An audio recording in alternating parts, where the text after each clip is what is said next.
and welcome to Bible Bedtime. I'm your host, Dana. In each episode of Bible Bedtime, I read a full chapter of the Bible, followed by a reading from the book of Proverbs, and ending the episode with the Lord's Prayer. Now, I'm recording this episode on January 3rd, 2023, which means this is the perfect time for me to wish you a happy new year. And it is my prayer that this year you will have 365 nights of peaceful sleep. Tonight is episode 149 of Bible Bedtime. We are still in the book of Leviticus, and I am reading the 14th chapter of Leviticus, which is actually quite similar to the previous chapter. So if it sounds familiar, that's why. After I read that chapter, I will read Proverbs 4, verses 10 through 19. Now, tonight's episode of Bible Bedtime is brought to you by Sharpshooter, providing expert advice and services for nonprofits and non-governmental organizations everywhere who are seeking grant funding. Sharpshooter has a free, no strings attached quiz that an organization can take, and this quiz provides an assessment of an organization's readiness for grant seeking. It's available to you at sharpshooterok.com, and that is sharpshooter and then just the letters OK.com. I'll have a link in the show description. Now, Leviticus 14 is a long chapter, just like the previous chapter was. So tonight I am going to just get started. Before I begin reading from the chapter, let's do as we always do and take 3 deep breaths. Here we go. 1.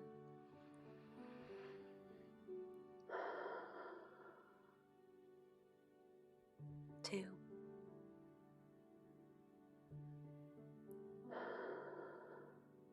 And 3.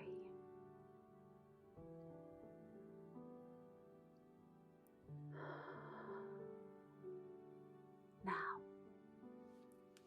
Leviticus 14. The Lord said to Moses, "These are the regulations for the diseased person at the time of his ceremonial cleansing, when he is brought to the priest. The priest is to go outside the camp and examine him. If the person has been healed of his infectious skin disease, the priest shall order that 2 live, clean birds and some cedar wood, scarlet yarn, and hyssop be brought for the one to be cleansed. Then the priest shall order that one of the birds be killed over fresh water in a clay pot.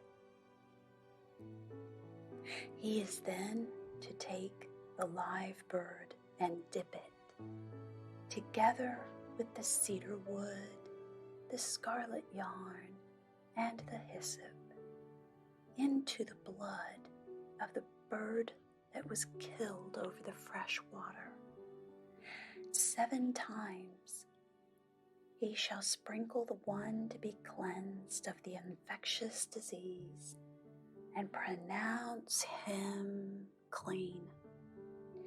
Then he is to release the live bird in the open fields.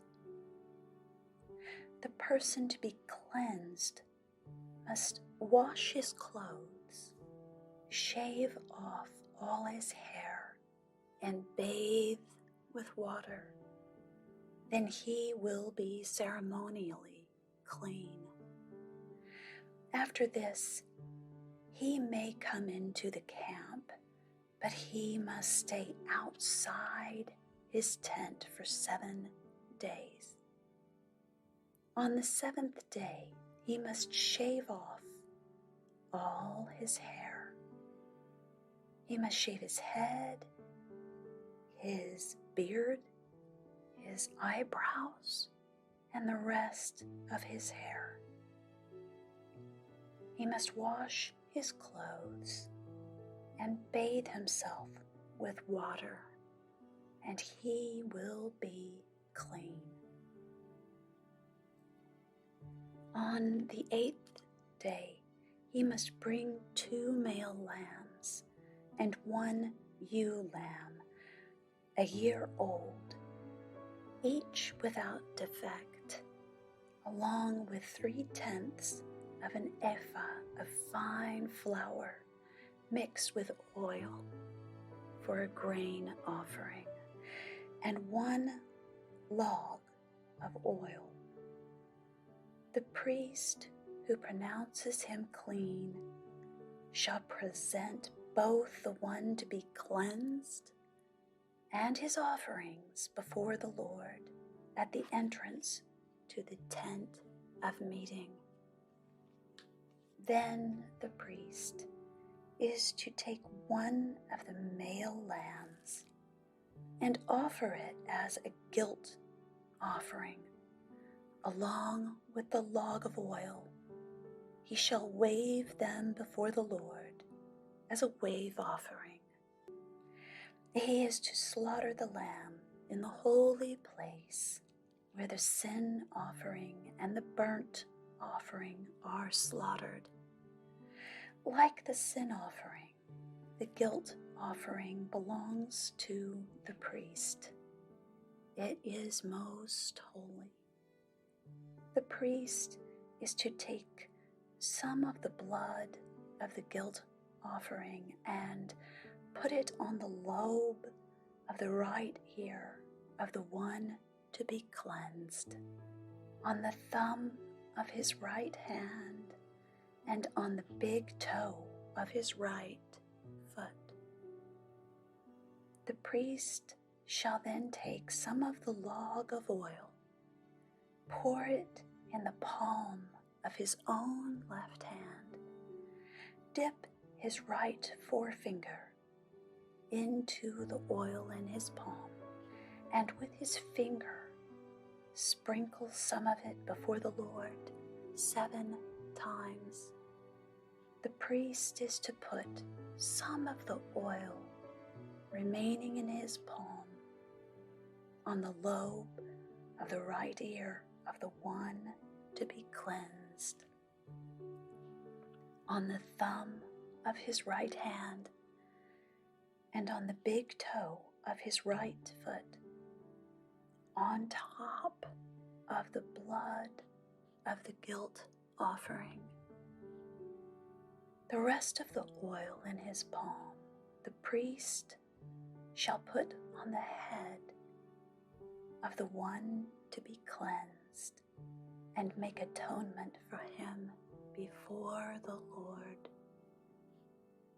Then the priest is to sacrifice the sin offering and make atonement for the one to be cleansed from his uncleanliness. After that, the priest shall slaughter the burnt offering and offer it on the altar, together with the grain offering, and make atonement for him, and he will be clean. If, however, he is poor and cannot afford these, he must take one male lamb as a guilt offering to be waved to make atonement for him, together with 1/10 of an ephah of fine flour mixed with oil for a grain offering, a log of oil, and 2 doves or 2 young pigeons, which he can afford, one for a sin offering and the other for a burnt offering.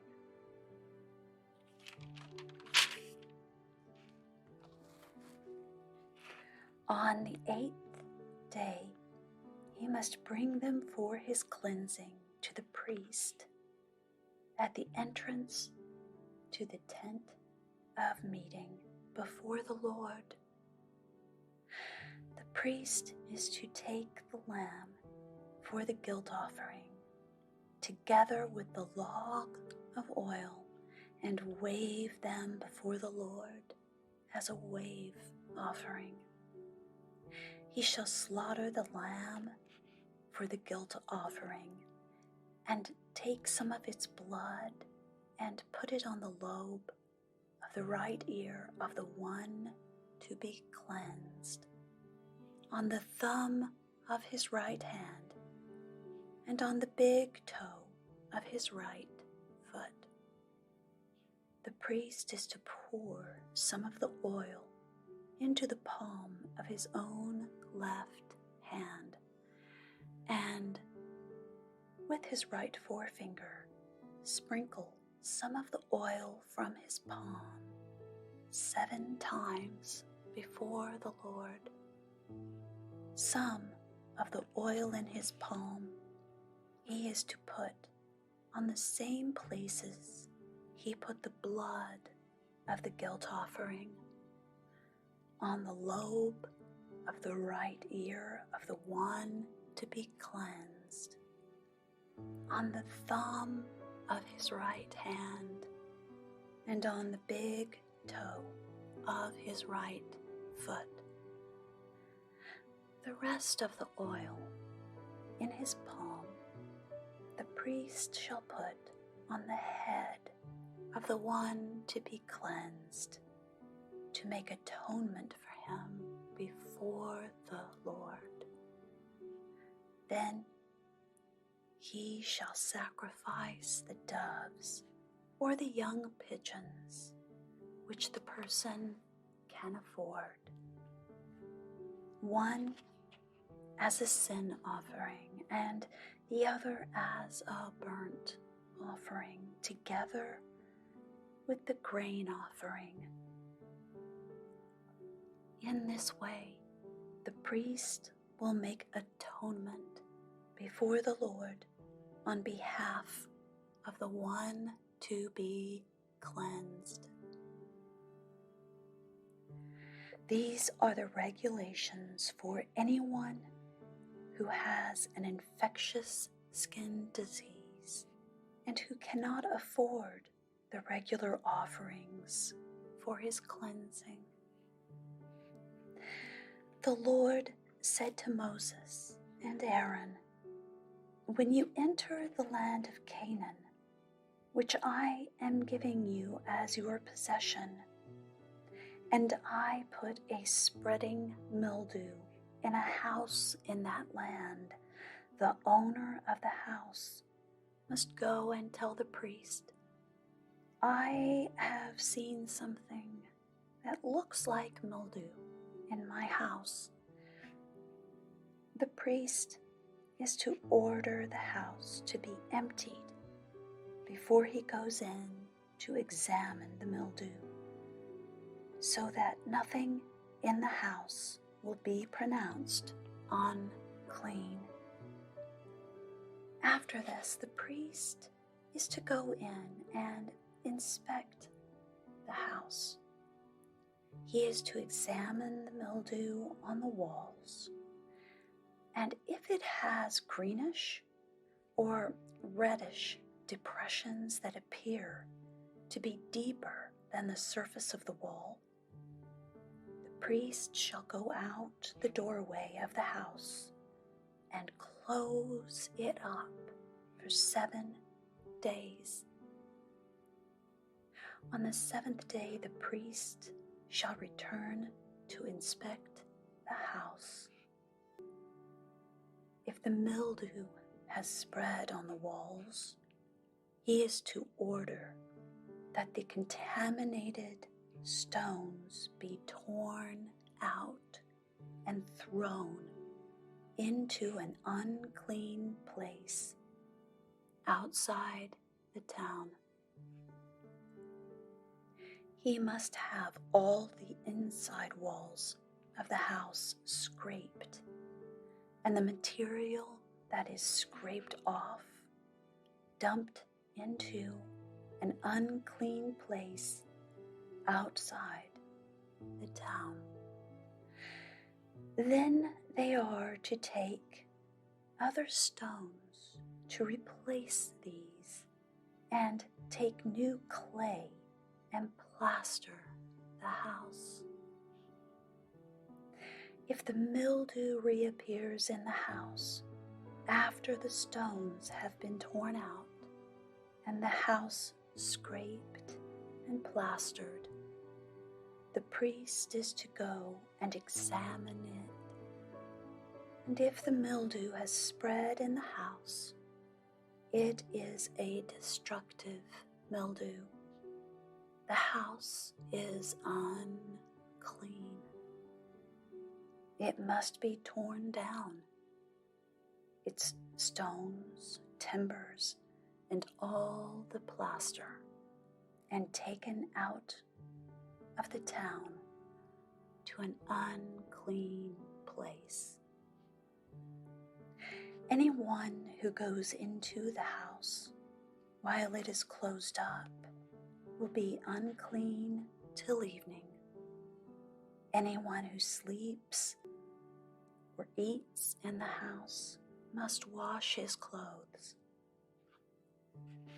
But if the priest comes to examine it, and the mildew has not spread after the house has been plastered, he shall pronounce the house clean, because the mildew is gone. To purify the house, he is to take 2 birds and some cedar wood, scarlet yarn, and hyssop. He shall kill one of the birds over the fresh water in a clay pot. Then he is to take the cedar wood, the hyssop, the scarlet yarn, and the live bird, and dip them into the blood of the dead bird and the fresh water, and sprinkle the house 7 times. He shall purify the house with the bird's blood, the fresh water, the live bird, the cedar wood, the hyssop, and the scarlet yarn. Then he is to release the live bird in the open fields outside the town. In this way, he will make atonement for the house, and it will be clean. These are the regulations for any infectious skin disease, for an itch, for mildew in clothing or in a house, and for a swelling, a rash, or a bright spot, to determine when something is clean or unclean. These are the regulations for infectious skin diseases and mildew.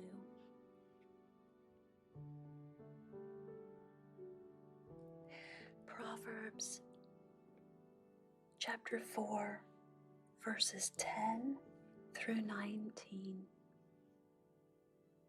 Listen, my son, accept what I say, and the years of your life will be many.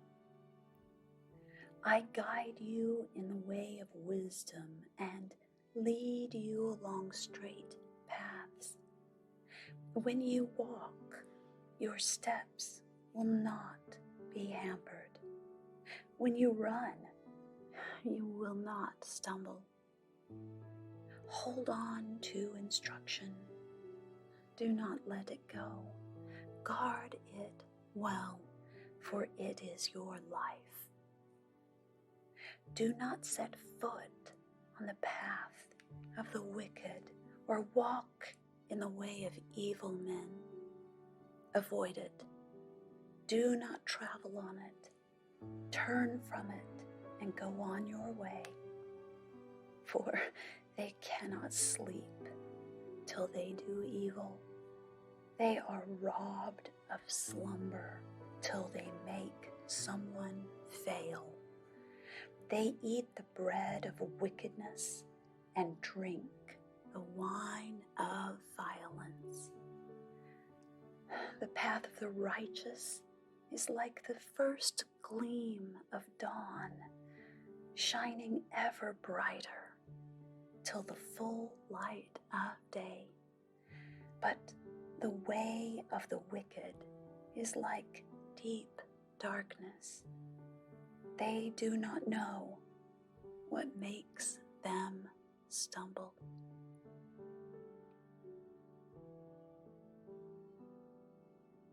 The Lord's Prayer. Our Father in heaven, hallowed be your name. Your kingdom come.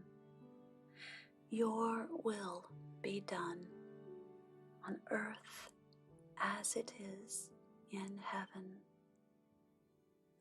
Give us today our daily bread. Forgive us our debts, as we also have forgiven our debtors. And lead us not into temptation, but deliver us from the evil one.